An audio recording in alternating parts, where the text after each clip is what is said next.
এখন এই কোরবানির বিধান কি? এটা কি ফরজ, ওয়াজিব, সুন্নত? এটা হচ্ছে ওয়াজিব। কোরবানির বিধানটা কি? ওয়াজিব। নবীজি বলছেন ইন্না আলা কুল্লি আহলি বাইতিন ফি কুল্লি আমিন উদহিয়া, প্রত্যেক পরিবারের উপর প্রতি বছর কোরবানি দেওয়া জরুরি। মান কানা লাহু সাআতুন ওয়া লাম ইউদহা, যার উপর কোরবানি ওয়াজিব হয়েছে কিন্তু সে কোরবানি দেয়নি, দিচ্ছে না, নবীজি কি বলছেন? ফালা ইয়াকরুবান্না মুসাল্লানা, ওই লোক যেন ঈদের দিন, কোরবানির ঈদের দিন ঈদগাহের নিকটেও না যায়। বলে নাউজুবিল্লাহ।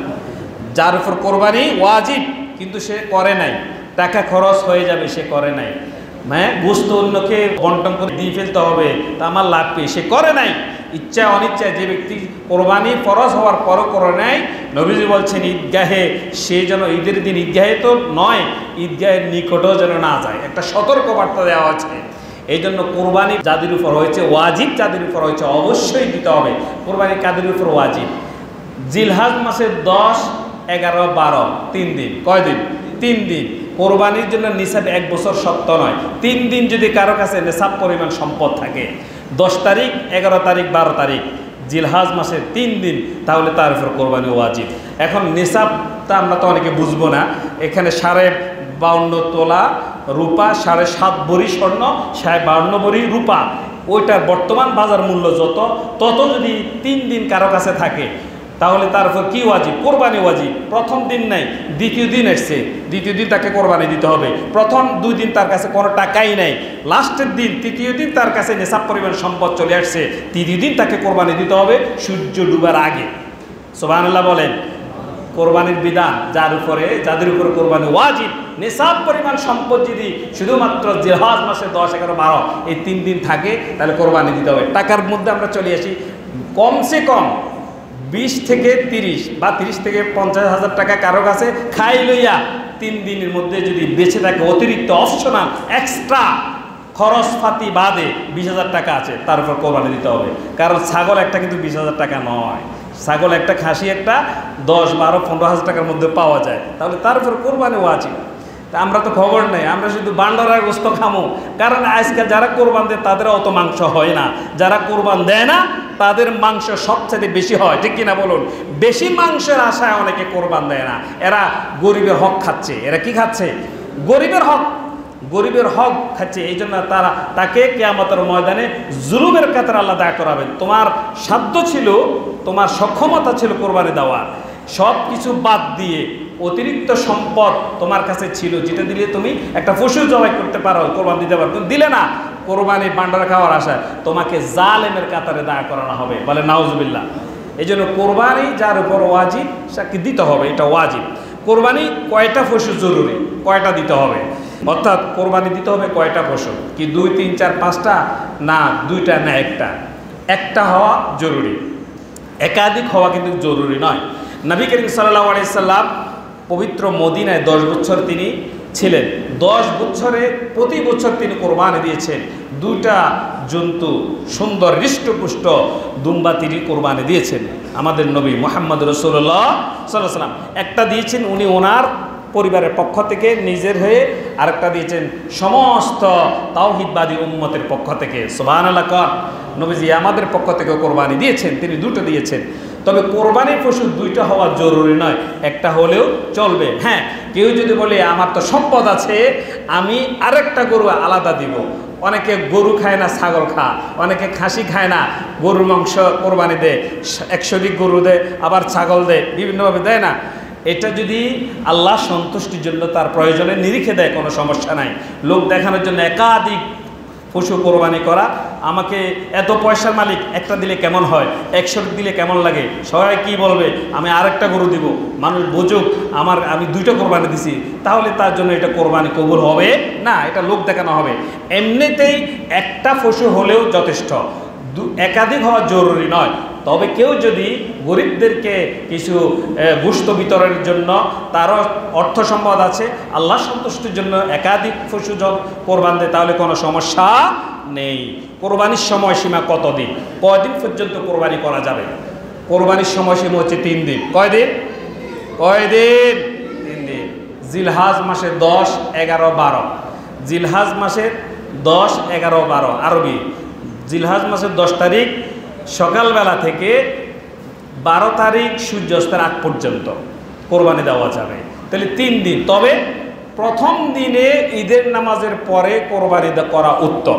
3 দিন নবী করিম সাল্লাল্লাহু আলাইহি ওয়াসাল্লাম 3 দিনের তৃতীয় দিন দ্বিতীয় দিন তিনি যেতেন না, তিনি প্রথম দিনের ঈদের নামাজের পরে কোরবানি করা কি উত্তম। তবে অপশন আছে, ঈদের দিন যদি আপনার বাবা মারা যায়, ঈদের দিন যদি আমার মা মারা যায়, তখন কোরবানির কোনো সে টেন্ডেন্সি থাকবে না। বিধে অপশন আল্লাহ পাক রেখে দিয়েছেন, তাহলে পরবর্তী দিন কিংবা তার পরবর্তী দিনে দেওয়া যাবে। এইভাবে 3 দিন সময় আছে কোরবানি। তবে প্রথম দিনে ঈদের নামাজের পরে কোরবানি দেওয়া হচ্ছে উত্তম। কোন সময় থেকে কোরবানি করা যাবে? আপনি কোরবানি করবেন কখন, পশুটা জবাই কখন করবেন, এটা একটা সময় আছে।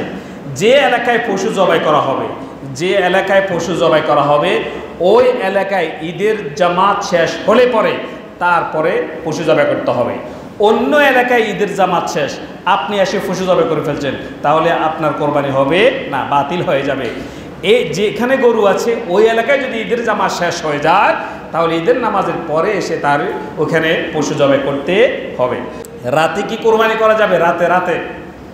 রাতে কোরবানি করা যাবে, তবে এটা মাকরু বলেছেন স্কলাররা। কারণ হচ্ছে কোরবানি পশু জবাই করার সময় তার নির্ধারিত কিছু রগ আছে, ওইগুলা কাটতে হয়।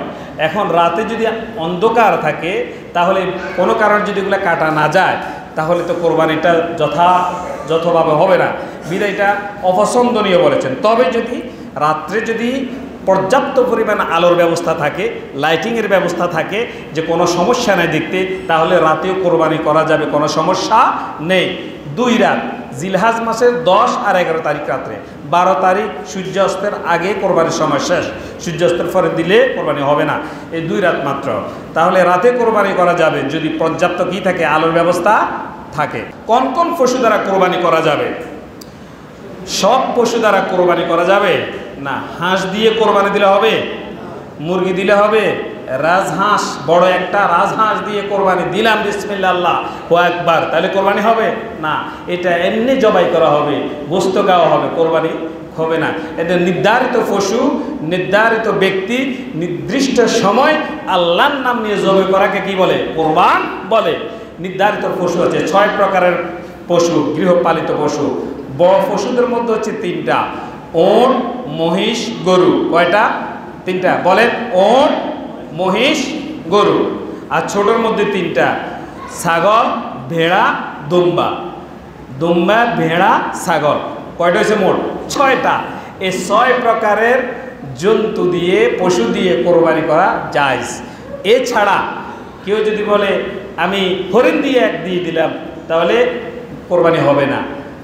আমার তো গরু কিনার সামর্থ্য নাই, আমি বড় একটা মুরগি জবাই করে কোরবানি দিয়ে দিলাম, হবে না। এই জন্য গরু, মহিষ, ওট, ভেড়া, দুম্বা, ছাগল, এই 6 প্রকারের জন্তু দ্বারা কোরবানি করা যায়। কোরবানি পশুর বয়স কত হবে? বুঝলাম 6 পশু, এখন এগুলোর বয়সের দরকার আছে। ওট যদি হয়, কেউ যদি ওট দিয়ে কোরবানি দেয়, বাংলাদেশে এখন অনেকেই শহরে ওঠে, অনেক বাজারে ওঠে, অনেকে দেয়। ওট দিয়ে যদি কেউ কোরবানি দিতে চায়, কম পক্ষে ওটের বয়স হতে হবে 5 বছর। কয় বছর?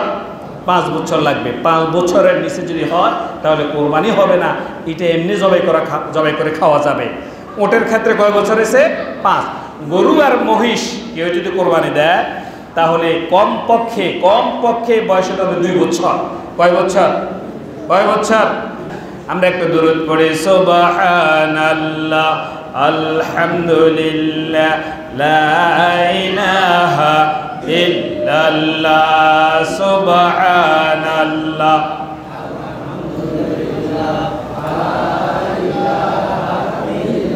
তাহলে উটের বয়স হতে হবে কত? 5। গরু আর মহিষের বয়স কত? 2 বছর। এই জায়গাতে অনেক সমস্যা হয়। গরু সুন্দর দেখে, মোটা সোটা দেখে, দেখা গেছে যে বয়স 2 বছর হয় নাই, কোরবানি দিয়ে দিচ্ছে, কিন্তু কোরবান বাতিল হয়ে যাচ্ছে। আপনাকে বয়স নির্দিষ্ট করতে হবে। যিনি গরু পালন করছেন ওনাকে ভালো মতো জিজ্ঞেস করতে হবে। উনিও যদি সঠিক ইনফরমেশন না দিয়া যদি ভুল দেন, আপনার কোরবানি হবে, উনি গুনেগার হবে বয়স কমের জন্য, ঠিক কিনা? তবে অভিজ্ঞ লোক গিয়ে গরু কিনতে হবে, গরুর বয়স হয়েছে কিনা জানতে হবে। এই জন্য গরুর বয়স হতে হবে 2 বছর কমপক্ষে।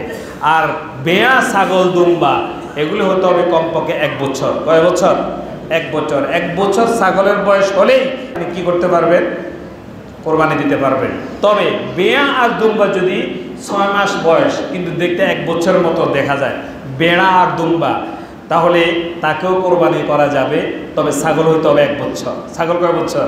1 বছর। বেড়া আর দুম্বা 6 মাস দেখতে 1 বছরের মতো, তাহলে কোরবানি দেওয়া যাবে। তবে ছাগল হতে হবে 1 বছর। কোরবানি পশু দাঁত দেখে বয়স নির্ধারণ করা এটা সঠিক কিনা? দাঁত দেখে বয়স নির্ধারণ করে আমাদের দেশে, কয়টা দাঁতছে জিজ্ঞেস করি না, এই দাঁত দেখে বয়স নির্ধারণ করে এটা সঠিক। কারণ হচ্ছে পশু বিশেষজ্ঞ যারা গৃহস্থ, যারা পশু সম্পর্কে বেশি অভিজ্ঞতা, ওনারা জানেন নির্দিষ্ট কতগুলো দাঁত আছে। একটা উঠলে বলে যে কয় বছর? 1 বছর। 2টা উঠলে 2 বছর। একটা হিসাব তারা করতে পারে। পশু বিশেষজ্ঞ হতে হবে, তাহলে ওইটাকে ধরে বয়স নির্ধারণ করা যাবে, কোনো সমস্যা নাই। তবে দাঁত শর্ত নয়, শর্ত হচ্ছে বয়স। কোনো পশুর বয়স আছে কিন্তু দাঁত নাই, তাহলে কি করবেন? তাহলে বয়স যদি আপনার জানা থাকে তাহলে ওটা দিয়ে কোরবানি করা যাবে। দাঁত শর্ত নয়, বয়স শর্ত। তবে দাঁত দেখেও বয়স নির্ধারণ করা যাবে, কোনো সমস্যা নেই। জন্য ক্রয় করতে সময় আগে জিজ্ঞেস করবেন তোমার পশুর বয়স কত, আগে ওটা জিজ্ঞেস করবেন। বয়স ঠিক হলে বাকি মূলামূলি। বয়স যদি বলে 1 বছর, তা আপনি এখানে বাকি কথা বলাটা একটু বৃথা। যেটা কোরবানি দিবেন এমনি ফালার জন্য কিনলে সেটা ভিন্ন বিষয়। আমার ভাইয়েরা, কোন বিষয় থাকলে এই পশুগুলা কোরবানি হবে না? ল্যাংড়া, সবচাইতে বেশি ল্যাংড়া। এইটা এত ল্যাংড়া যে একটু গিয়ে ঘাস খেতে পারে না, এত ল্যাংড়া উঠলে পড়ে যায়, সবচাইতে বেশি ল্যাংড়া। তাহলে এই ল্যাংড়া পশু দিয়ে কোরবানি করা কি হবে না? জায়েজ হবে না। অন্ধ, কানা, এত বেশি অন্ধ, গাছ দেখে না, গদ দেখে না, নিজে থাকার জায়গা দেখে না, সবচাইতে বেশি অন্ধ, তাহলে সেটা দিয়ে কোরবানি হবে না। রুগ্ন, দুর্বল, অতিশয় দুর্বল, কঙ্কাল, হ্যাঁ, এই দাঁড়াইতে পারে না, কাঁপতে কাঁপতে পড়ে যাচ্ছে, এত বেশি রুগ্ন যদি পশু হয় তাকে দিয়েও কোরবানি করা হবে না, চলবে না। এরপরে শিং গোড়া থেকে উঠে গেছে, গোড়া থেকে যে শিং উঠে যায়, ভাঙা নয়, শিং যদি গোড়া থেকে উঠে যায় মূলে, তাহলে মগজের মধ্যে, মস্তিষ্কের মধ্যে হিট করে, যার কারণে তাহলে তাকে দিয়েও কোরবানি করা জায়েজ নেই। সামান্য একটু কানা, সামান্য একটু অন্ধ, সামান্য একটু লেজ কাটা, সামান্য একটু শিং ভাঙা, তাহলে কোনো সমস্যা নেই, কোরবানি হয়ে যাবে। তবে সবচাইতে বেশি এবং অন্ধ, পুরোই অন্ধ এবং কিছুই দেখে না, তাহলে হবে না। ক্লিয়ার কথা বুঝছেন আপনারা? এরপর আসেন, কেনার পর যদি ত্রুটি দেখা যায় তাহলে কি করবেন? একটা পশু বাজারে আমরা কিনে নিয়ে আসছি ভালো, সবাই দেখলাম এটা ভালো, এটা সব ঠিকঠাক, এখন বাসায় নিয়ে আসি, সকালবেলা দেখি এটার মধ্যে অনেক ঝামেলা, কেনার পরে সমস্যা দেখা গেছে। এখন কি করবেন? যারা ধনী ব্যক্তি, যাদের অর্থ সম্পদ আছে, ওনারা আরেকটা ক্রয় করে সেটা দিয়ে কোরবানি করবেন। এক্ষেত্রে গরিবের জন্য ছাড় আছে, তিনি এটা দিয়ে কোরবানি দিতে পারবে, কোনো সমস্যা নেই। কিন্তু যাদের পয়সা আছে তারা ত্রুটিযুক্ত না দিয়ে ভালো আরেকটা কিনে সেটা দিয়ে কি করতে হবে? কোরবানি দিতে হবে। কোরবানির দিন হাঁস মুরগি জবাই করা জায়েজ আছে কিনা বলেন? কোরবানির দিন হাঁস মুরগি জবাই করা যাবে? যাবেনি? এইতে একদল বলছে যাবে না। আমার মা বোনদের মধ্যে এই টেন্ডেন্সি বেশি, যারা আমাকে শুনতে পাচ্ছে, অনেক মা বোন বেশি বলে এটা যে খবরদার কোরবানির দিন কেউ যেন হাঁস মুরগি জবাই না করে, এটা উচিত না, কারণ ওই দিন পশু জবাই হবে, ওর হাঁস মুরগি জবাই করা যাবে না। না, এটা বুয়া কথা। ইসলামে এর কোনো ভিত্তি নেই। কোরবানির দিনও আপনি হাঁস মুরগি জবাই করতে পারবেন। অন্য দিন যেভাবে জবাই করে খান, প্রিজার্ভ করেন, আপনি সেদিনও কোরবানির দিন হাঁস মুরগি জবাই করা যাবে, তবে কোরবানির নিয়তে নয়, কোরবানির নিয়তে জবাই করা নয়।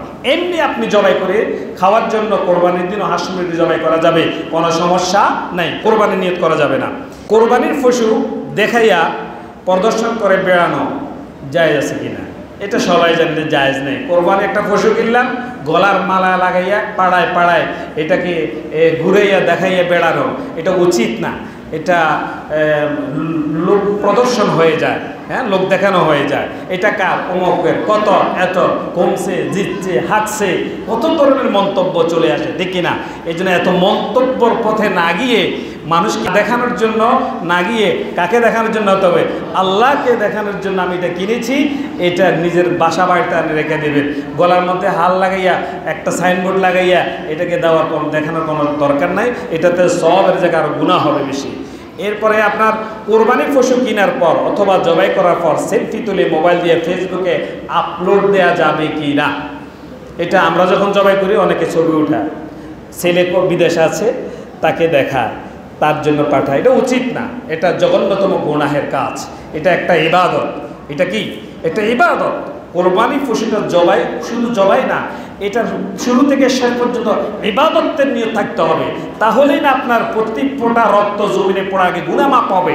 আপনি যদি এটাকে দেখানোর জন্য করেন, রক্ত জমিনে পড়লে তো গুনাহ মাপ হবে না, গুনাহ রয়ে গেল। এই জন্য এটাকে একটা ইবাদত মনে করতে হবে। ফেসবুকে তুললেন, রক্ত উঠালেন, অমুকে দেখাইলেন আমার গরু এত বড় এত বড়, তাহলে এটা আপনি কেন যেন মানুষকে দেখানোর জন্য হয়ে গেল, আল্লাহ সন্তুষ্টিতে কমে গেল। বিদায় এগুলা গর্হিত কাজ, এগুলো না করাই সবচেয়ে কি ভালো।